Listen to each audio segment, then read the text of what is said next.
Welcome to Donmar TV News Channel. Okay, grabe guys. Nag-iingay na naman itong si Agot Isidro.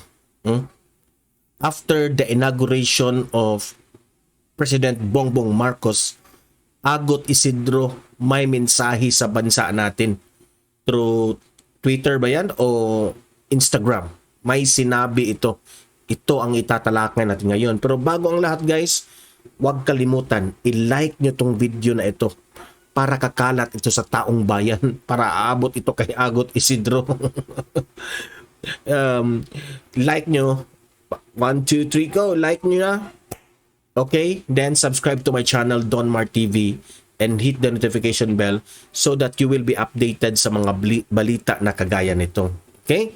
So, pag-uusapan natin itong sinabi ni Agot Isidro, no? Na after inauguration, si Agot Isidro nag-post nito, parang hindi niya matanggap talaga guys na si Bongbong Marcos ang presidente. So ito yung sinabi niya, binalita ito ng Philippine Star, i-share ito ng Philippine Star through balita, no?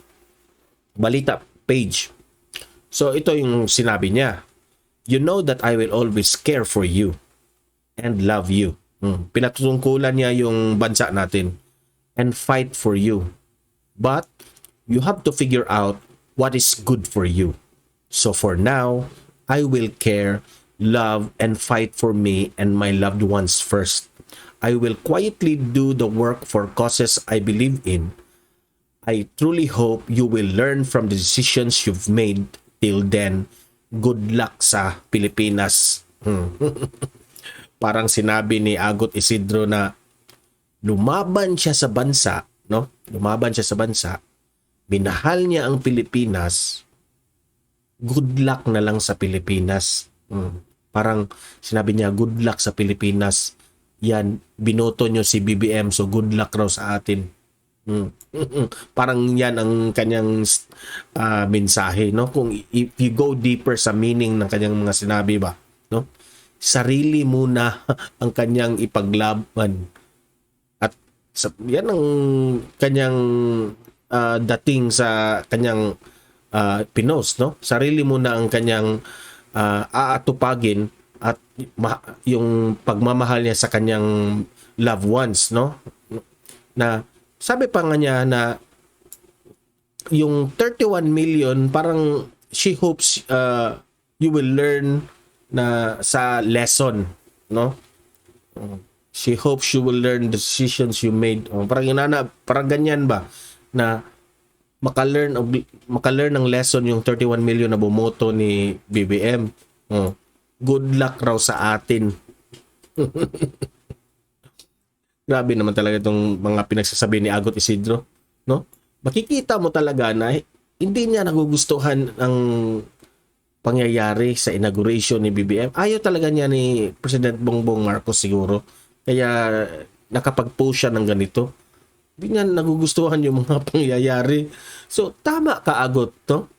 Sarili muna ang iyong bigyan ng pansin, no? At yung mga kamag-anak mo, yung loved ones mo, doon ka muna mag-focus. Kasi yung desisyon ng taong bayan na 31 million, respetuhin natin yan. Respetuhin mo na lang yung 31 million na bumoto kay President Bongbong Marcos. Wala ka nang magagawa dyan. Ayaw na ng 31 million si Leni Robredo. At alam mo yan, bakit ayaw namin yan si Leni Robredo? No? So, respetuhin mo yung 31 million na bumoto kay President Bongbong Marcos. No? Kritiko ka for 6 years ni Pangulong Duterte. No? Hinayaan ka namin. Yan, magkritika. And I know na you will be also the number one critic of Bongbong Marcos, na 6 years pa itong presidente si Bongbong Marcos. I know you magki-criticize ka dito, no? Pero maraming para sa akin, no? Marami kang banat sa magkritika ni BBM. Di ako papayag diyan, haharangin ko if may mali kang pinagsasabi kay Bongbong Marcos, no? Marami pa namang nagsasabi na laos ka na. advice ko sa iyo, keep quiet ka na lang. No? Siguro, focus ka sa pagiging artista mo.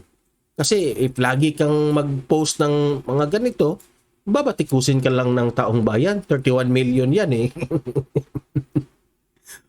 Baka next 6 years, 2028, si Leni Robredo na ang mananalo. Oh, diyan, magsaya ka na diyan.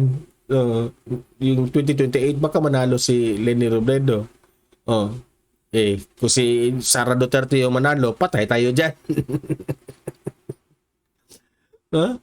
So dito no, di ka papatulan ni Bongbong Marcos dito sa mga sinasabi mo, pinost mo. Di ka nga pinapatulan yung panahon ng kampanya eh. Marami kang mga pinagsasabi during the campaign. Binatikos mo si Pangulong Duterte. At ngayon naman, yung during campaign, may mga pasaring ka kay President Bongbong Marcos. Hindi ka pinapatulan. Lagi kayong mga dilawan, lagi kayong inaapi nyo itong si Bongbong Marcos, hindi kayo pinapatulan. Magsasakit lang yung damdamin nyo. Okay? So, libre kayong mag-comment, mag-react dito sa sinabi ni Agot Isidro sa kanyang post, no? Na good luck raw sa bansang Pilipinas for voting. Parang ganun yung mensahe ba? For voting President Bongbong Marcos. Na dapat raw yung 31 million na bumoto should maka-learn raw tayo ng lesson sa ginagawa natin. Libre kayong mag-comment, mag-react sa sinabi ni Agot Isidro. Tama ba ang kanyang mga pinagsasabi? I-comment down yan below. Okay? Babasahin natin yan. Okay?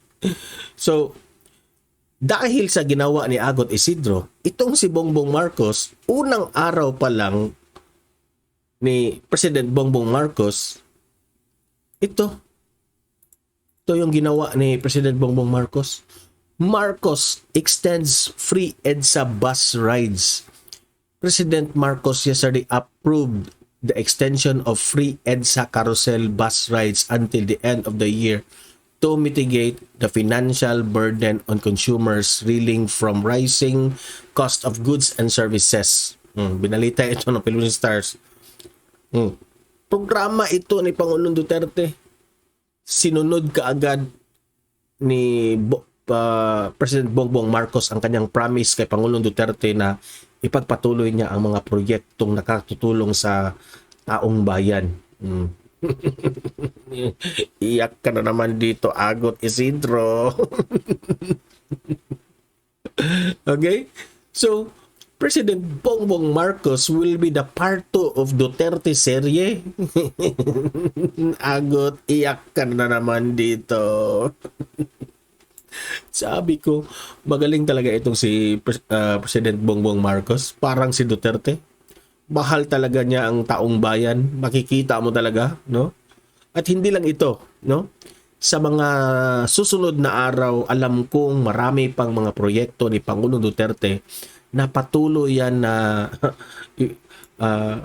yung magandang mga proyekto na nakakatulong sa bansang Pilipinas, sa taong bayan, ipagpatuloy yan ni Bongbong Marcos, mga programa na yan, no?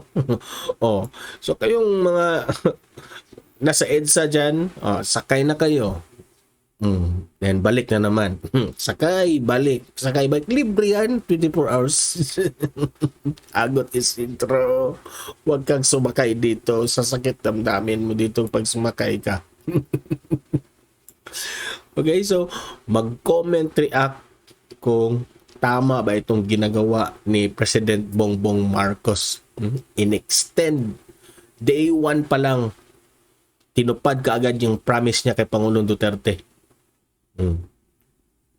Tinuloy yung mga proyekto ni Pangulong Duterte na maka-benefit sa ating Pilipinos. Mag-comment, react if tama ba ito.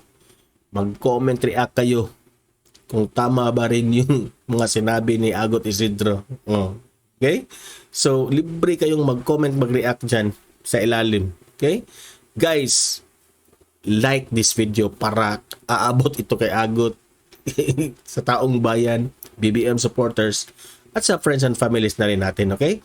I-subscribe nyo itong channel ko, Don Mar TV. Okay, 1, 2, 3, go! Subscribe para ma-notify nyo ang mga bagong mga balita ko. Okay? Especially kay Bongbong Marcos, ha? Hit the notification bell para ma-notify tayo. Okay? So, patuloy pa rin natin ang paglaban natin kay President Bongbong Marcos, former President Rodrigo Roa Duterte, at si Vice President Inday Sara Duterte, our three great leaders. Ipaglaban natin yan. Mahalin natin ang Pilipinas. Okay? So, see you in my next video and God bless everyone.